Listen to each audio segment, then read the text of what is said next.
चुनावी साल में कांग्रेस पार्टी ने दीपक जोशी के जरिए भारतीय जनता पार्टी को मध्य प्रदेश में एक बड़ा झटका दिया। इसके बाद कई और नेता बागी तेवर दिखा चुके हैं, लिहाजा राष्ट्रीय स्तर के नेताओं को अब डैमेज कंट्रोल के लिए खुद आगे आना पड़ा।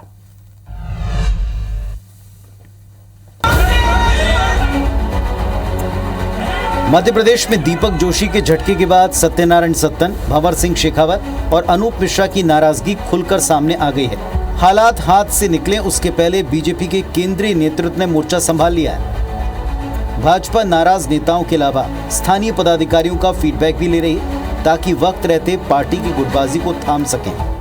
भारतीय जनता पार्टी के समग्र आगामी कार्यक्रम, राजनीतिक दृष्टि से वहाँ का परिदृश्य, आने वाले चुनाव की दृष्टि से करने के काम, सरकार के द्वारा जो जन कल्याणकारी कार्य वहाँ किए जा रहे हैं उनकी समीक्षा और जो करना है काम आगे उसकी योजना, ये सब ऐसी बैठकों में बनती है और सूक्ष्म रूप से प्रत्येक बिंदु के ऊपर ऐसी बैठकों में गहन चिंतन मनन होता है और आगामी कार्य योजना तैयार होने का काम होता है। इधर कांग्रेस लगातार संगठन की मजबूती पर फोकस कर रही है। इस बीच कांग्रेस की तरफ से बड़ा बयान सामने आया।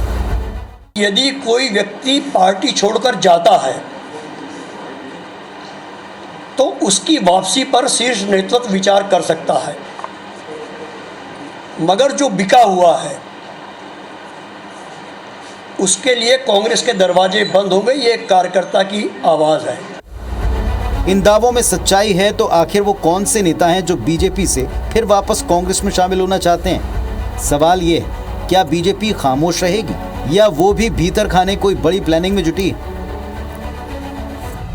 तो मध्य प्रदेश में कांग्रेस पार्टी का दावा है कि बीजेपी के कई और नेता हैं जो कांग्रेस ज्वाइन करना चाहते हैं, खासतौर से वो जिन्होंने पहले पाला बदला। बीजेपी भी दीपक जोशी कांड से अब सबक ले चुकी है। इसके पीछे की वजहों को जरा आज हम डिकोड कर लें।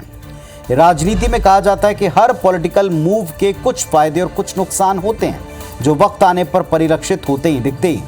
मध्य प्रदेश बीजेपी में सबसे बड़ी समस्या इस वक्त सिंधिया के आ जाने के बाद बनी। सिंधिया और उनके तमाम समर्थकों के आने के बाद भारतीय जनता पार्टी ने सरकार तो बना ली, लेकिन अब चुनाव फिर आ चुके हैं और सिंधिया समर्थकों और पार्टी के मूल कैडर के बीच में एक संघर्ष चल रहा है और इसमें तालमेल बिठाना बड़ा मुश्किल सिद्ध हो रहा है। सिंधिया समर्थकों और पार्टी के पहले के उन्हीं के क्षेत्र के कार्यकर्ताओं नेताओं के बीच में शीत युद्ध की स्थिति है। पार्टी बड़ी अनुशासित है, सत्ता में, इसलिए ऊपर बहुत कुछ नहीं दिखता। इस बीच पार्टी के पुराने और समर्पित नेता पार्टी में अब असहजता को खुलकर व्यक्त कर रहे हैं, क्योंकि ये मौका है और इसकी परिणति ये कि कुछ लोग हिम्मत करके पार्टी छोड़ दे रहे हैं या पानी सिर से ऊपर बताकर छोड़ रहे हैं। बीजेपी और उसके सामने गुटबाजी को, असंतोष को और खास तौर पर अपने पुराने नेताओं को थाम कर बांध कर पार्टी के साथ रखना, ये एक बड़ी चुनौती। चलिए अब देखते हैं कि इस चुनौती में कामयाब वो कितना हो पाते हैं।